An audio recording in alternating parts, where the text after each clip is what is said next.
Hi there, I'm Debra and I am the co-author of Build It, a Rebel Playbook for World-Class Employee Engagement.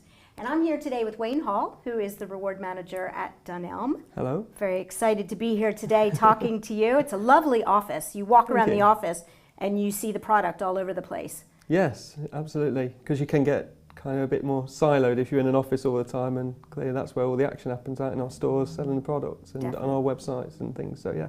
And we're talking about engagement today, and it's a nice subtle type of engagement, engaging people with the product. So absolutely, yes. When we moved in here 4 years ago, kind of for the first year, we were much more clear of product in here, and it was a bit more sterile, I guess, but we've tried to bring that to life a bit more in this building for that reason. Star Wars sheets, I'm ready to go out and buy some, so no, all good stuff. So what we're going to talk about today is data, specifically employee data, employee feedback data, which we talked about in the book, but I thought today we could maybe talk about it in a little bit more detail for everybody. Yeah, cool. Would you start out maybe telling us a little bit about the company? I've talked about Star Wars sheets, but I know you do more than Star Wars sheets. Yes, so Dunelm is UK's #1 soft furnishings retailer. So we sell cushions, fabric, curtains, bedding, even furniture is an area that we're obviously growing in. So yeah, lots of anything really for the home, and the inside of the home. So yes, and we have 170 odd shops now across the whole UK, and one in Jersey as well, a couple in Northern Ireland. So yeah, covering quite a span. And we have 2 offices. And employ about 10,000 people, so which has grown, as you can imagine, exponentially over. I've been here about 17 years, and I think they had about 50 shops when I came. So it's it really has grown. Yeah, but everybody loves home furnishings. I mean, my husband got sheets for Christmas. You know, nothing says love like sheets. So yeah, home furnishings definitely on the rise. But if you think about your employee population, you've got people in all of those stores. It must be really difficult to reach all of them. It's not like they're all in this nice, lovely office here. Yeah. So of course we've got probably on average 40 colleagues in each of those 170 shops, and we've got our own distribution centre, manufacturing centre. We've got our own fleet of home delivery network drivers. I'm trying to think of all the different populations, fitters, contact centre. So we've got so many different arms to our business, which is fantastic for lots of reasons, career point of view. You know, you can literally do anything in retail within our business, but it also proves it can be challenging in terms of engaging every single one of those colleagues. Yeah, especially from an HR perspective. Absolutely, and listening, being able to listen kind of centrally to what people think in Truro versus what people think in Inverness, which are probably experiencing some very similar things that they want to either suggest or think we could improve on, or equally just want to tell us we're doing well at. So. Yeah, it's important that we're able to listen in that way. Definitely. Now, you sort of have a head start in that you come from the stores, don't you? Yeah. So talk a little bit about your career back. Many years ago, yeah. It's probably, I think I started in 2000, well, it would have been, wouldn't it? So it's entering my 18th year. So yeah, 2000 I started, probably did about 5 years in the store whilst at uni and do my A-levels and things like that. I'll let you work out what that means for my age. But so then I came into the HR department as it was then, in a much smaller converted warehouse office that we were in. And I've done several different HR roles ever since, and landed into Reward, as you're well aware, kind of about 2.5 years ago. I think it helps though. I mean, when I worked at Gap, I used to have sort of an approach that half of my people on my team would come from stores and half of my people would come from traditional HR, because you bring a perspective that someone like me who didn't formally work in stores has, which I think makes even a richer approach to HR. Oh, absolutely. Well, we have a really big push around kind of our homegrown talent and developing our own people, particularly people who are going to, I guess also running our stores. You know, in the last year, 88% of all of our store manager roles have been filled with internal people, which that's incredible. Really good. Yeah, really proud of that stat, because no one knows our culture and our own people and can lead our people like the ones we've developed. So Well, we could talk forever about all of Yeah, this. sorry, I yeah. know, sorry. I get very interested when we're passionate when we talk about this. But let's go back to data. Yep, of and course. employee data. So you've done some really innovative and rebellious things. I think We've have. tried. You've tried. But maybe you can just talk about why. So why did you decide, a lot of companies do an annual review, works well for them. Why did you decide you needed to do something different and something more? We've had surveys for many years, so colleague surveys and employee surveys. We've done it in a very traditional way. So for many years we did kind of the 40 questions once a year, the verbatim box, but you couldn't really do anything with that data because it was just a load of words. So, and you listened once a year, and then I went to something, it was, clearly, we launched the way we now do engagement. It was November last year, so it was early last year. I went to a conference and someone was up there talking about treating your colleagues in the same way as you treat your customers, and said, well, you wouldn't switch it and listen to your customers only once a year and make all your decisions. And it really made me think, yeah, good point. We do one snapshot survey, and you know what it's like. How you feel at that point may feel very different 3 months down the line or whatever. So it made us think, we've potentially got an opportunity to do something a bit different. So we changed it, so now we are kind of listening to our colleagues always, and we're able to get that feedback, and our colleagues really use it, and still more we can do. I mean, it's still relatively new, it's kind of 12 months on, but yeah, it's we're quite proud of what we did with it. I think what I like about it, just from a starting point, is that you took all the good things that you do from a customer perspective, and you treated your employees as customers. So you are right. So when I bought those lovely sheets for Christmas, I automatically gave feedback on how was my experience, how was my shopping experience, how did it go? And I think it's great to take those lessons and that inspiration. Yeah, it's exactly the same platform. So we use the same company who provide it, and we did that on purpose because it means we can correlate that information. So we very much believe in great place to work equals great place to shop. So that's exactly why it really fitted.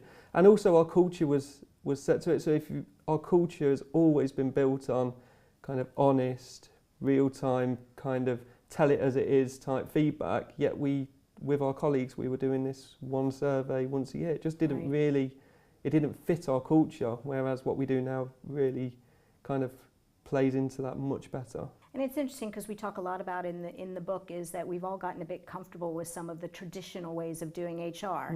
And, it is very traditional to do an annual survey, and I'm sure that a large percentage of companies, that's what they do and they haven't moved on. And you do need to shake it up every once in a while. So you do it, how often do you do it? Talk a little bit about what it is, and even you told me what it's called. Yeah, okay, so we call it Keep Listening and Looking, which will mean just sound a bit crazy to everyone else, but we quite like that again. Because it works for you. Exactly, because it's based on one of what we call our business principles. You could call them values, you could call them model behaviours, you could call them lots of things, but they were written by the founder's son, who was also our CEO for much of our time. And yeah, one of those is Keep Listening and Looking, which is a fantastic value. It's about kind of making sure that you're always on to listening to what people have to say, and you're able to take that and you're able to look at what's going on, so you will make better decisions on that basis. And that's exactly why we introduced this. So what we introduced is a always on approach to listen to our colleagues. So as a colleague in Dunelm, you can go to a website and give say what store you're in. You don't have to give any kind of personal information whatsoever. Answer the NPS question, would you recommend Dunelm as a place to work? And then you've got a big box to write, and I think it says something around kind of tell us what would improve, what frustrates you, what you like about Dunelm, and they fill in that box. And on average, they probably talk about 6 topics in that box when they give that feedback. So, what we realised quite early on in this process is you think of why you change things around customers, why you do far more social media things with customers and all of that. Well, it applies that our customers are our colleagues, and vice versa. All those things that are going on in their life, all the reasons they want always on, the reasons that they take to social media, they all apply to our colleagues. So we've just kind of embracing that way of thinking. And you want to know that roller coaster that people are going Absolutely. through. You don't want to just know, as you said, that one point in time. Now, some people might be thinking, oh my gosh, it's always on. The HR team is going to be forever working on this. Is it really as scary as it sounds? Are you just, 100% of your time devoted to this survey and this data now? Well, we are devoted to the data, would I say? We're not slaves to the data. Right. So we absolutely are listening to every piece of feedback comes in, and that piece of feedback gets to the people who can make a difference to it. So that's really important in our business to make sure that happens. So I would say it's just a great way of us being able to listen, and to the point that our retail director, as an example, every single piece of feedback that comes through from a retail store colleague gets to him, every single one, and he genuinely reads it and he genuinely reacts to it. It doesn't just get to him. Clearly you wouldn't want him to be totally accountable for answering that, but it goes to anyone else up in that chain who needs to know that feedback. So they absolutely kind of own it, take that on board so that we can move forward. And we've definitely made better decisions on the back of what we've heard on it, but it hasn't been a case of kind of it's just constant grievances coming through or anything like that. And it's all anonymous anyway. It wouldn't be the right way, and we've been very clear on that. I mean, it is a difficult message to get across, particularly early doors, about kind of, well, when do you use this and what's the purpose of it? But once people see that they can create kind of change out of it, then all the better. I love the ownership aspect of it, because a lot, again, if you think about annual surveys, a lot of times it's HR that owns it. And then we'll share it with the leadership team and the management team, but at the end of the day, we own it. So what was your decision to have your store people, your retail people, own the data and action the data? So mainly because we'd create an industry in here if we tried to do everything centrally, and it's really important. And again, it's something, that bit about taking ownership, being committed to doing the right things is again ingrained in our culture. So it's about just driving the right behaviour and making sure that they will make a much better decision and make it quicker and be able to take action quicker if the person who can genuinely influence it takes that ownership. So and the other thing to say is annual surveys for us still have a place. So what you can't do on an always on basis is say that store is not engaged because we've had this one piece of feedback from, I don't know, as an example, Aberdeen. But you can take good tactical action on the back of what you hear through that, and then the annual survey is where you make then the judgment call. Is that an engaged store? Are they doing the right things? So there's a place we still for do both the of annual them. survey. Yeah, no, we still do an annual survey. Because the other time is you can go to, so it's one way you go to the population and say, we want your feedback, and we do want kind of to prompt that and make sure it's tied to the right demographics and all the rest of it. So we do know it's from that store and all of that good stuff that you get with an annual survey. But it's just about not listening just once. It's about making sure that you're listening in always, and you're able to kind of see trends that are happening on the whole company basis, and also take more tactical action that you wouldn't be able to take otherwise. I don't think it's as clear otherwise. Now, a lot of companies have challenges getting people to fill out surveys. So again, devil's advocate, if you're doing it always on, how are you going to get people to participate, people to join in? What have you found to work well in those situations?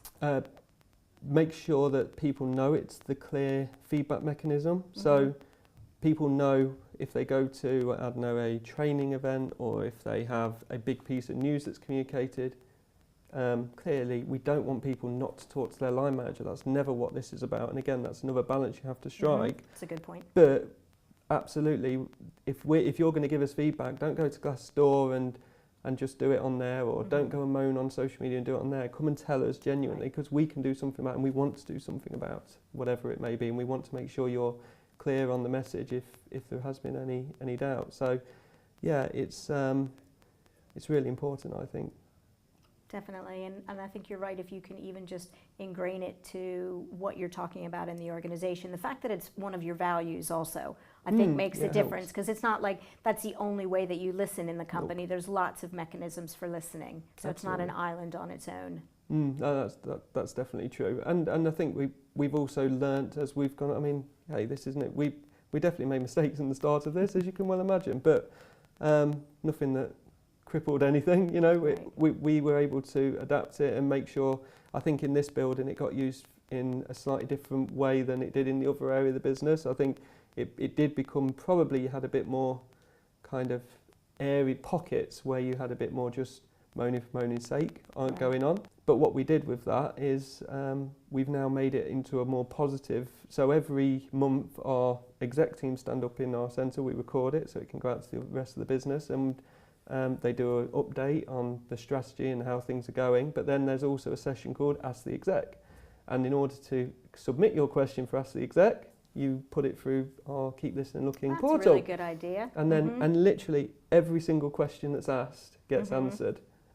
So we had one question which was about how we were going to, about the strategy around our distribution network.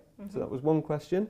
We had a question about who, I think it was, who has longer arms, Mr. Tickle or Inspector Gadget? Clearly someone thinking they're very clever. And to be fair to our IT director, he stood up and he answered it because, you know, it broke it up. It was a bit of fun. And it was very early in how Ask the Exec worked. And now people do genuinely use it in a far more kind of productive way because they trust that it genuinely gets listened to and they get the answers they want out of it. So, yeah.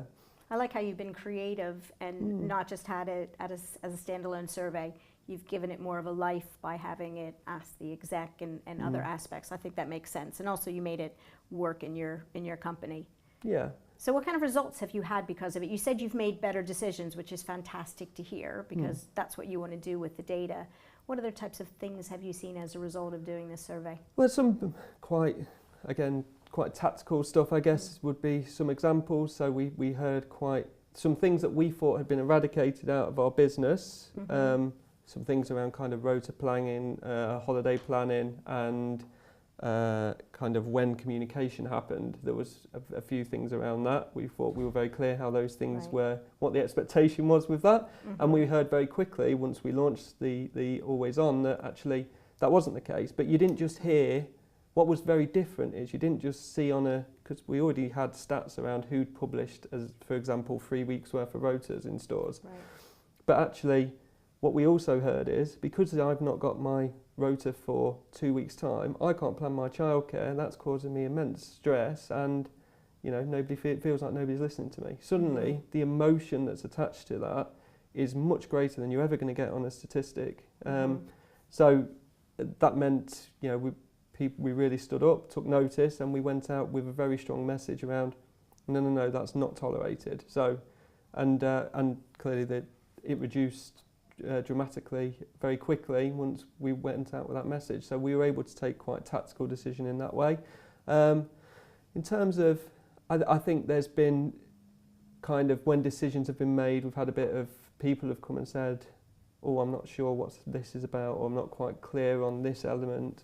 And very quickly, again, we've been able to stand up or centre communication on our weekly, our CEO or Will Adley, the founder's son, sends out a weekly communication.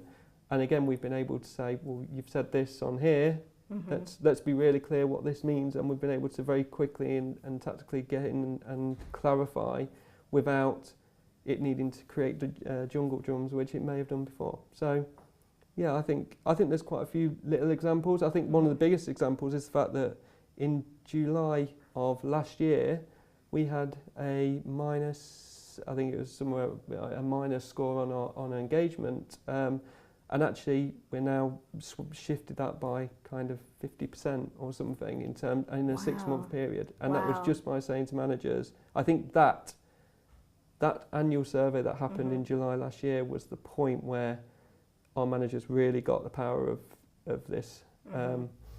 And yeah, they now clearly took it much more seriously, and in our half-year survey results, as I say, we saw a huge swing, which was fantastic, you know, and it was because, you know, managers really did take that accountability and own their result and, you know, listen to their colleagues and it just shows how important it is, though, for your colleagues or anyone to be listened to. And the thing that it sounds like you've done multiple times in the organization is that you action it quite quickly, and you also action it vocally. So you're telling people what you've done, you know, instead of behind the scenes fixing things, which is quite important as well. Yeah, I think particularly on the annual survey, literally the day the survey shuts, because of we tied into the same way that we do our always on, we were able to release the results the next day, as opposed to previously we had a 3-month waiting time. People forget about it by then. Yeah, of course. You know, and 3 months in realistically is 3 months for the manager to get it. Then probably another month for them to work it out. But and then they're waiting for centrally what are they going to do on the back of the results. You know, we very quickly went out with, oh no, this is your result. The biggest thing we've seen in the results is the difference in the My Manager questions. So you've got to own that, managers, and you've got to be more consistent, and here's some things you can do very quickly that will make a big difference. So the message wasn't wait for us to do something centrally for you to implement. It was no, own it, make the difference. And I think that's the biggest thing that changed. Well, I was going to ask you for some tips, and you've said some. Oh, sorry. No, you've done some really good ones already. So the bit about ownership. Yep. Definitely ownership. The last one you talked about was timely, which again, I don't think enough people think of. They think that things need to be nice and neat and perfect before you go out to employees. But the fact that you do it so quickly and make it so timely, I'm sure that's made a big difference to your colleagues. Yeah, I think so. I think sometimes just standing up and saying, here's what we know. We ain't got all the answers here. Exactly. But it's a hugely authentic way of leading. I think people think they have to have the nice packaged box to be able to say, here's everything before I tell you. And sometimes just saying, you know what, here's what I know so far. I don't know everything, but I'm committed to making sure that you guys are, you know, this is better or we do this. I think that's fine for people. No, I agree. And I particularly, again, going back to the world that we now live in, people do not wait. No, not with social media. As we well know, people do not wait. So, you know, apparently I heard that in certain parts of London, Amazon could deliver on Christmas Eve if you ordered by something ridiculous like 10 o'clock at night on Christmas Eve, you could have it within 2 hours. You know, if you're in that world, then why on earth would you wait 3 months to find out, you know, the outcome of something you've just contributed to? I think it's a really interesting point, because we keep talking about how work life and home life keep intersecting. And we expect the same things that you have at home. So you're right, that is something that you have at home. You know, if you've got really slow Wi-Fi, heaven forbid you wait like a minute to download something. My children freak out when those things happen. No more kind of get off the phone, I'm trying to dial up on the modem. Exactly, it's a completely different world now. So why are we using the methods necessarily that we used back then? It isn't necessarily the right thing to do. I'm not saying this works for every business either. No, let's be clear. As I said at the start, our culture was ready and fit for this. If you're a business which is probably a bit more hierarchical, a bit more kind of reflective and I guess wants to take their time a bit more on these things, and you know, you've got to be ready to listen, because once they give their feedback, the worst thing you can do is just ignore it, because that you might as well not ask for the feedback if you're going to just say, okay, I'm not really that interested. Then your engagement will fall off a cliff. Yeah, and I think that's a really important point, that you have to do something with it. I've worked in organizations before where you do the survey, you put it on a shelf, then next time you go to your employees, they don't even want to give you the feedback. So I think that's a really, really important tip. And then also the point that you said about make it your own. And, you know, we talk about that engagement all the time, about how, you know, you were inspired to talk by something that someone said to you. Hopefully what you're saying is inspiring. I know it inspired me to take a step back and look at what we're doing at my company. And that's really what I'd like to sort of end by saying to people is, you know, think about how you're getting your employees' feedback right now. Is it working? Is it timely enough? Is there enough ownership? Is there enough action? And be a bit rebellious and be a bit innovative, because it works, doesn't it? It does. It does. You've seen results. It's fun as well. Oh, and it's fun too. Oh, well then definitely go out, be a rebel, make it fun. And I'd love to hear what you do also, if anybody has any interesting ways that they're getting data. So thank you so much for that. I wish you all the best with the feedback and getting it and continuing to engage with your employees, and I look forward to hearing what you do next in other areas of engagement. Lots of great ideas, right? Yes, yeah, lots. So, yeah, watch this space. Watch this space. Perfect. Thank you. Thank you. Cheers.